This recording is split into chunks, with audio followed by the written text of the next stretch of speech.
The green light signals go for James Hinchcliffe in this reaction and core building exercise. A year after he nearly died, the light is green on his health, IndyCar career, and life. I've pushed myself mentally harder than I ever have, which has led me to push myself physically harder than I ever have. And, you know, I sit here almost a year on from the accident, a better person in almost every way. Go in a hard contact. Hinchcliffe crashed in turn 3 during Indy 500 practice last May.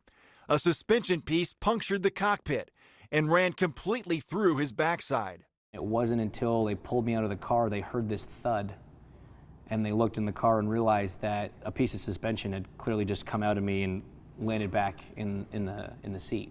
The entry scar is too private for television, but this is the exit scar. And so on the day of the injury, that was big enough to fit a fist in. My doctor had to have his whole hand in there trying to stop the bleeding. Hinchcliffe's t-shirt hides another 7-inch abdominal scar from surgery to repair an artery. Doctors saved his life, but cut his core muscles. He also suffered glute muscle damage, a concussion, and a painful neck injury. He couldn't even sit up in bed without help. Do you want to go, Matt, for the rollouts? A month after the accident, Hinchcliffe started working out again. He was in pretty bad shape. Couldn't do a whole lot of anything.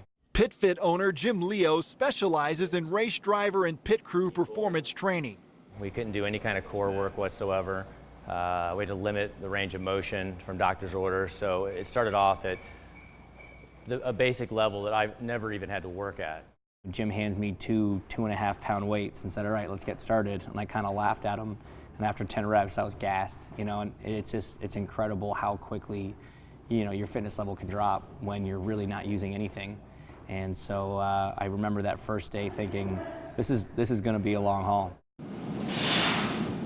This is a huge complex exercise, massive load on the core. Fast forward to this May, and a kettlebell move called the Turkish Get-Up, an example of how far Hinchcliffe's recovery has come.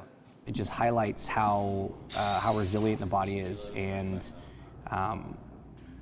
what people are capable of. You know, it all comes down to the mindset that you have and the amount of effort and determination you put into to reaching a goal.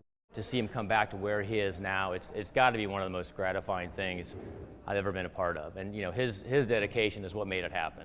A year ago, I nearly lost all of this, you know, and so to be able to not only get the opportunity to get back behind the wheel, you know, try and race Indy 500 again, my fitness level is better than it's ever been.